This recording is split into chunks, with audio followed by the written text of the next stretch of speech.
नमस्कार, NMF news पर आप सभी का स्वागत। मैं हूं आपके साथ अभिषेक पुंडित। आपने अक्सर देखा होगा कि जब चुनाव नजदीक आते हैं तो राजनीतिक माहौल अक्सर गर्म हो जाता है, वो देश का चुनाव हो या फिर राज्यों का चुनाव हो। लेकिन अगर ऐसे में कोई आपका बड़ा नेता चुनाव प्रचार से नदारद हो जाए, चुनाव प्रचार से गायब हो जाए, घर से ही ना निकले और चुनाव बिल्कुल सर पर खड़ा हो, तो आप क्या करेंगे? आप जाहिर सी बात है, पार्टी का अगर बड़ा नेता है, जनाधार वाला नेता है, तो पार्टी का आलाकमान उसे जरूर मनाने की कोशिश करेगा उसकी समस्या क्या है उसका समाधान किया जाए। लेकिन हरियाणा कांग्रेस में वैसा नहीं हो रहा है। हरियाणा का जो विधानसभा चुनाव है वो सर पर है और कुमारी शैलजा जो एक बड़े जनाधार वाली नेता हैं कांग्रेस पार्टी में, वो फिलहाल खिलाफत कर बैठी हैं, क्योंकि 3 धड़े इस वक्त बताए जा रहे हैं हरियाणा कांग्रेस में पनपे हुए। एक दीपेंद्र हुड्डा का धड़ा, माफ कीजिएगा, भूपेंद्र हुड्डा का धड़ा है,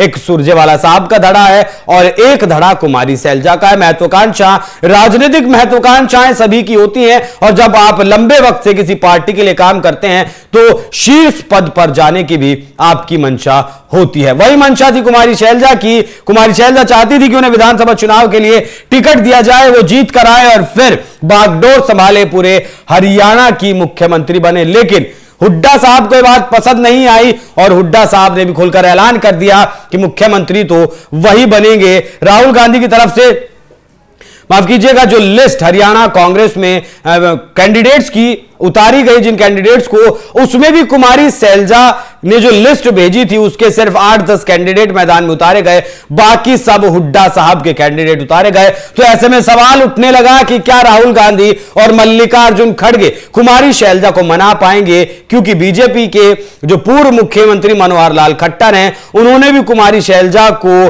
कह दिया है कि आप बीजेपी में आ सकती हैं, ऑफर दे दिया है। क्योंकि इससे पहले हुड्डा साहब के जो धड़ा है, हुड्डा साहब का जो एक धड़ा है, उसके एक नेता ने दलित विरोधी टिप्पणी की कोई और उस पर काफी बवाल मचा, कहा गया, बीजेपी की तरफ से भी आरोप लगाए गए कि एक दलित नेता का अपमान किया गया। चंद्रशेखर रावण जो उत्तर प्रदेश के नगीना से सांसद हैं, बहन कुमारी मायावती बसपा की सुप्रीमो हैं, उन्होंने भी मोर्चा खोल दिया कांग्रेस पार्टी के खिलाफ। तो अब बहुत बड़ा सवाल कि क्या राहुल गांधी और मल्लिकार्जुन खड़गे मनाने में लगे हैं कुमारी शैलजा को, और कुमारी शैलजा मान नहीं रही हैं, हफ्ते भर से चुनाव प्रचार से दूर हैं।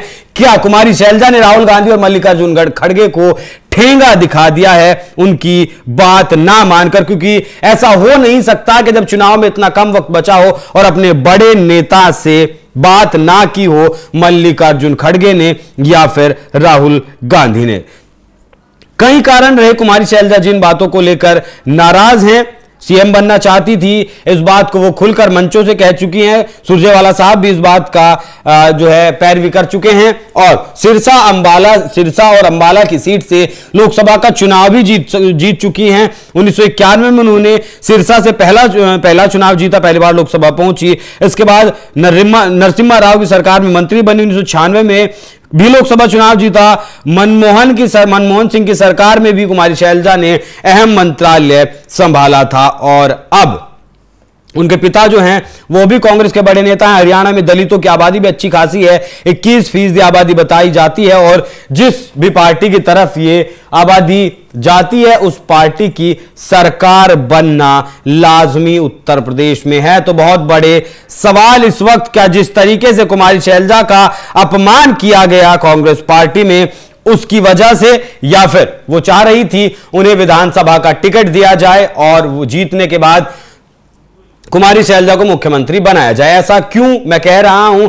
क्योंकि लगभग जीत कांग्रेस पार्टी की राह हरियाणा में फाइनल थी। बीजेपी के लिए 10 साल की एंटी इनकम्बेंसी उसके ऊपर भारी पड़ रही थी और प्रधानमंत्री मोदी भी अब तक वहां नहीं गए। चुनाव प्रचार हालांकि बीजेपी का जोर शोर से चल रहा है हरियाणा में, लेकिन हरियाणा के किसान, हरियाणा के लोग इस बार बीजेपी से कहीं ना कहीं नाराज थे और कांग्रेस पार्टी को, राहुल गांधी को मौका देना चाहते थे। लेकिन जिस तरीके से भीतरघात अपनी पार्टी में चल रहा है, तो क्या ऐसा नहीं कहा जा सकता कि कांग्रेस पार्टी ने बीजेपी को एक बार फिर से, तीसरी बार जीत थाली में परोस कर दे दिया और एक बार फिर से बीजेपी हरियाणा में हैट्रिक लगा सकती है अगर ये दलित वोट बैंक फटा। अगर ये दलित वोट बैंक एक मुश्त नहीं गया कांग्रेस पार्टी के पास, तो हरियाणा में कांग्रेस पार्टी की हार तय है, क्योंकि 21% आपका दलित वोट बैंक, 17% आपका जाट वोट बैंक और 3% आपका सरदार जाट वोट बैंक। तो कहीं ना कहीं ये 40% के करीब वोट बैंक हो जाता है जो कांग्रेस पार्टी के पास जाना तय माना जा रहा था। और बाकी छोटी छोटी पार्टियां हैं जिनके पास वो भी कुछ ना कुछ वोट जरूर लेंगी। तो ऐसा चुनाव का जो समीकरण था, अब से पहले जो समीकरण था, उसमें ऐसा देखा जा रहा था कि एक तरफ 50% वोट में अकेली बीजेपी जो नॉन जाट वोट है उस पर बीजेपी की पकड़ है, और जो 50% जाट वोट प्लस दलित वोट बैंक है उस पर कांग्रेस पार्टी हो या फिर बसपा का भी इस बार गठबंधन हरियाणा में है, आजाद समाज पार्टी का भी गठबंधन दलितों के लिए हरियाणा में है, उस पर पकड़ थी। लेकिन अब कहीं ना कहीं दलित समाज बीजेपी की तरफ ट्रांसफर हो सकता है कि आपस में ही यहां सिर्फ उठव्वल चल रहा है और कुमारी शैलजा का अपमान कांग्रेस पार्टी में किया गया। तो कांग्रेस पार्टी के लिए ये बहुत ही गंभीर मुद्दा, कांग्रेस पार्टी के हाथ से क्या एक और राज्य निकल सकता है, ये भी बात अब कही जा रही है। लगातार कहा जा रहा है कि क्या एक सांसद ने राहुल गांधी को और मल्लिकार्जुन खड़गे को आईना दिखा दिया। तो जिस तरीके से हरियाणा में विवाद पनपा है और वो विवाद थमने का नाम नहीं ले रहा है, उस पर आपकी क्या कुछ राय, कमेंट कर हमें जरूर बताएं। नमस्कार।